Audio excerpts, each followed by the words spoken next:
एक number GS की श्रेणी में आज हम संविधान का भाग 5 देखेंगे। कल के वीडियो में हमने देखा था संवैधानिक पदों को। आज हम संविधान में आने वाली संस्थाओं को देखेंगे, कौन कौन सी संवैधानिक संस्थाएं होती हैं। तो इसमें सबसे पहले भारत में संवैधानिक और गैर संवैधानिक संस्थाओं के बारे में हम जानकारी लेंगे। तो यहाँ एक छोटा सा नोट्स है, उसे थोड़ा देखेंगे। तो संवैधानिक निकाय वे निकाय हैं जिनका प्रावधान भारतीय संविधान में देश के लोकतांत्रिक व्यवस्था को चलाने के लिए किया गया है। इस प्रकार संवैधानिक निकाय टिकाऊ और ज़्यादा शक्तिशाली होते हैं, और दूसरी ओर गैर संवैधानिक निकाय वे संस्थाएं होती हैं जिनको सरकार ने जरूरत पड़ने पर संसद में कोई बिल पास करके स्थापित किया हो। मतलब गैर सरकारी संस्थाएं जो हैं या गैर संवैधानिक, उन्हें बिल पास करके बनाया जाता है, और जो संवैधानिक हैं उनका संविधान में उल्लेख है। ठीक है, जरूरत पड़ने पर उन्हें हटाया भी जा सकता है, जैसे योजना आयोग या नीति आयोग। ठीक है, इस तरीके से जो संगठन है वो गैर संवैधानिक है। तो यहाँ पे थोड़ा सा एक पैराग्राफ है और उसको देखें। भारत राज्यों का संघ है। यहाँ पर विभिन्न जाति, धर्म, भौगोलिक स्थिति के लोग रहते हैं। सभी राज्यों को अपनी अलग प्रकार की जरूरतें होती हैं। कई जरूरतों को संवैधानिक और गैर संवैधानिक संस्थाओं की सहायता से पूरा किया जाता है। इस प्रकार भारत जैसे लोकतांत्रिक देश को संवैधानिक और गैर संवैधानिक संस्थाओं के सहयोग से चलाया जाता है। ये भूमिका है चैप्टर की। मेन जो चीज़ आनी है वो यहाँ से शुरू होनी है आपकी। तो उसमें आपको मैंने एक कॉलम बना के रख लिया है, और उसमें बताने की कौन सी कोशिश करिए कि किस आर्टिकल में कौन सा संगठन आता है। तो सबसे पहला चुनाव आयोग, आर्टिकल नंबर 324 में इसका उल्लेख है, और वर्तमान में सुनील अरोड़ा जो हैं वो चुनाव आयोग के अध्यक्ष हैं। ठीक है, अगर इसमें कोई अपडेट हुआ हो तो आप मुझे बताइएगा। मेरी समझ में अभी शायद सुनील अरोड़ा जी हैं। अगला है संघ लोक सेवा आयोग। इसका उल्लेख आर्टिकल 315 यानी 315 से 323 में है, और वर्तमान में अरविंद सक्सेना है, लोक सेवा आयोग के अध्यक्ष हैं। तीसरे नंबर पे राज्य लोक सेवा आयोग। ये भी अनुच्छेद नंबर 315 से 323 में हो। हर राज्य के लिए अलग अलग, मध्य प्रदेश का अलग, यूपी का अलग, राजस्थान का अलग होता है। वित्त आयोग, वित्त आयोग आर्टिकल 280 में है, और अभी जो वित्त आयोग है वो NK सिंह है। ये नाम आपको याद रखना है, ये YV रेड्डी पुराना नाम है। ठीक है, उसके अलावा 5वें नंबर पे आपको मिलेगा राष्ट्रीय अनुसूचित जाति आयोग। इसका उल्लेख आर्टिकल 338 में है। रमाशंकर कठेरिया जो है वर्तमान में इसके अध्यक्ष हैं।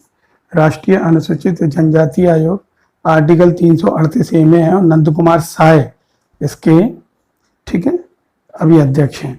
नियंत्रक एवं महालेखा परीक्षक, इसे CAG भी कहते हैं, ये 148 में है, और राजीव महर्षि वर्तमान में अभी हमारे CAG हैं। भारत के महान्यायवादी जो भारत सरकार का कानूनी सलाहकार होता है, आर्टिकल 76 में KK वेणुगोपाल। ठीक है, राज्य का महाअधिवक्ता जिसे हम लोग एडवोकेट जनरल भी कहते हैं। ठीक है, आर्टिकल 165 में है, और एक राज्य का अलग अलग होता है ये। 10वें नंबर पे है भाषाई अल्पसंख्यकों के लिए विशेष अधिकारी, आर्टिकल 350B में होता है। ठीक है, इसकी कोई जानकारी प्राप्त नहीं है, इसलिए यहाँ क्वेश्चन मार्क है। ठीक है, इस बात को समझें। अब जो ऊपर संगठन है उनका थोड़ा थोड़ा हल्का फुल्का डिटेल है जो आपको देखना चाहिए। तो सबसे पहला चुनाव आयोग है। संविधान के भाग 15 के अनुच्छेद 324 में चुनाव आयोग का उल्लेख मिलता है। भारत में चुनाव आयोग संस्थान राष्ट्रपति द्वारा नियुक्त मुख्य निर्वाचन आयुक्त और 2 अन्य निर्वाचन आयुक्त सम्मिलित होते हैं। उनका कार्यकाल 6 वर्ष का होता है, ये आपको याद रखना होगा। तथा उनकी सेवानिवृत्ति की आयु 65 वर्ष है। इनमें से जो भी पहले हो जाती है तो उन्हें पद छोड़ना होगा। सुकुमार सेन जो है भारत के पहले चुनाव आयुक्त थे। ठीक है, अगला है संघ लोक सेवा आयोग, UPSC कहते हैं इसे। संविधान के भाग 14 के अनुच्छेद 315 से 323 के तहत इसको उल्लेखित किया गया है। UPSC में भारत के राष्ट्रपति द्वारा नियुक्त अध्यक्ष और अन्य सदस्य शामिल होते हैं। इसका कार्यकाल भी 6 साल का है, और सेवा निवृत्ति की आयु 65 वर्ष है।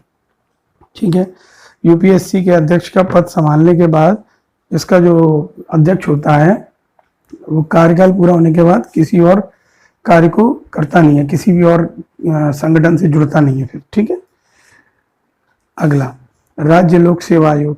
राज्य लोक सेवा आयोग प्रत्येक राज्य की अलग अलग होती हैं, और इसका भी उल्लेख UPSC के समान ही किया गया उसी अनुच्छेद में। तो इसमें राज्यपाल को ये काम दिया गया है, वो राज्यपाल उसका चेयरमैन वगैरह नियुक्त करता है। इसका भी कार्यकाल 6 साल और 62 वर्ष की आयु उसकी 65 होती है, ध्यान रखिएगा, ठीक है। और इसमें चेयरमैन और सदस्यों को केवल राष्ट्रपति द्वारा हटाया जा सकता है, जबकि उनकी नियुक्ति राज्यपाल द्वारा की जाती है। बात थोड़ी समझने की है, नियुक्ति राज्यपाल और हटाने का प्रावधान राष्ट्रपति के हाथों में होता है, ठीक है। और एक व्यक्ति 2 या 2 से अधिक राज्यों का लोक सेवा आयोग का सदस्य अध्यक्ष बन सकता है। संविधान के अंतर्गत 2 या 2 से अधिक राज्यों के लिए संयुक्त लोक सेवा आयोग की स्थापना की जा सकती है, ठीक है, उसका प्रावधान भी है। उसके अलावा वित्त आयोग है जो आर्टिकल 280 में है, ठीक है। अगर हम देखें तो यहाँ लिखा होगा इसका गठन प्रत्येक 5 वर्ष द्वारा राष्ट्रपति द्वारा किया जाता है, 5 वर्ष में, ठीक है। और मैं अपने सार में बता देता हूँ, यहाँ 1 to 1 लाइन पढ़ने से अच्छा है। इसका मुख्य कार्य होता है केंद्र और राज्यों के बीच किए जाने वाले शुद्ध करों का बंटवारा, वितरण, जो टैक्सेस हैं उनका बंटवारा किस प्रकार किया जाए, इसका उल्लेख, उसका कार्य ये करता है वित्त आयोग। केसी नियोगी हमारे पहले वित्त आयोग के अध्यक्ष थे और वर्तमान में NK सिंह हैं, ये आपको ध्यान रखना होगा, ठीक है। अगला है भारत के अटॉर्नी जनरल, या ऐसे महान्यायवादी भी कहते हैं। आर्टिकल 76 में इसका उल्लेख है। ये भारत का सबसे बड़ा कानूनी पदाधिकारी होता है और राष्ट्रपति के द्वारा नियुक्त किया जाता है। इसकी बड़ी जोरदार बात ये होती है कि ये संसद के दोनों सदनों की बैठक में भाग ले सकता है और बीच में बोल भी सकता है, सलाह दे सकता है, पर वोटिंग नहीं कर सकता, ठीक है। इसका कार्यकाल निश्चित नहीं होता, राष्ट्रपति की इच्छा अनुसार वो अपने पद पर रह सकता है। अभी जो के वेणुगोपाल जो हैं अभी अटॉर्नी जनरल हैं, और शायद कंफर्म मेरे को ध्यान नहीं आ रहा है, पर MC सीतलवाड़ा पहले अटॉर्नी जनरल थे, चेक कर लेंगे इसे और देख लेंगे, बता दूंगा मैं आपको। अगला है राज्य के एडवोकेट जनरल, मतलब इसको एडवोकेट जनरल को महाधिवक्ता कहते हैं। इसका उल्लेख संविधान के अनुच्छेद 165 में किया गया है। ये राज्य सरकार के लिए वही कार्य करता है जो केंद्र सरकार के लिए महान्यायवादी करता है, और हर एक राज्य के लिए अलग अलग होती है ये। इसके अलावा अनुसूचित जाति के लिए राष्ट्रीय आयोग का उल्लेख है 338 में, जिसके अध्यक्ष अभी बताए थे आपको रमाशंकर कठेरिया। अनुसूचित जनजाति के लिए 338A है, इसके अध्यक्ष आपको नंद कुमार साय बताए थे। और भाषाई अल्पसंख्यक के लिए विशेष अधिकारी का उल्लेख किया गया है आर्टिकल 350B में, ठीक है। इसके अलावा भारत के नियंत्रक एवं महालेखा परीक्षक का उल्लेख मिलता है आपको 148 में, CAG।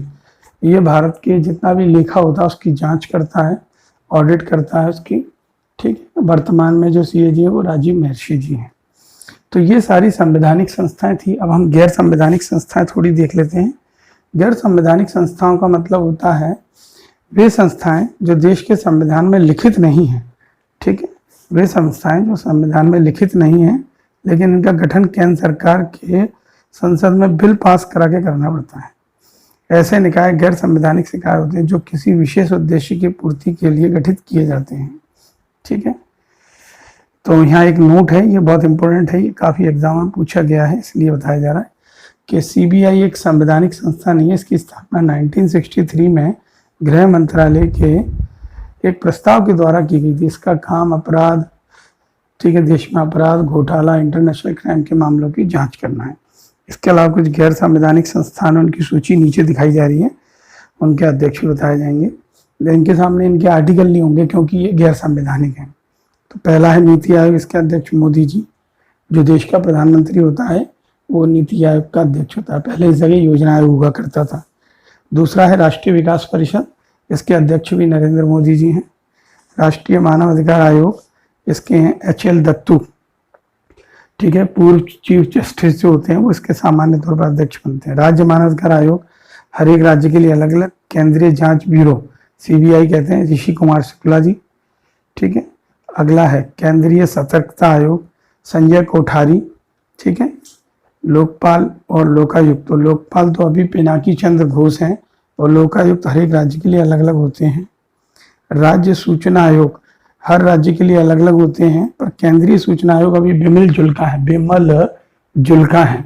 इससे पहले सुधीर भार्गव थे, और जब ये बना था केंद्रीय सूचना आयोग तब इसके अध्यक्ष थे वजाहत हबीबुल्ला। तो इस प्रकार ये सारे संवैधानिक और गैर संवैधानिक निकाय हैं, उनको आप ध्यान से देखिएगा। और अगर आपको इसमें लगता है कि कोई ऐसा अधिकारी मेरे से बोलने में गलत रह गया है या मेरे से कुछ छूट रहा है तो मुझे आप बताइएगा। ठीक है, धन्यवाद।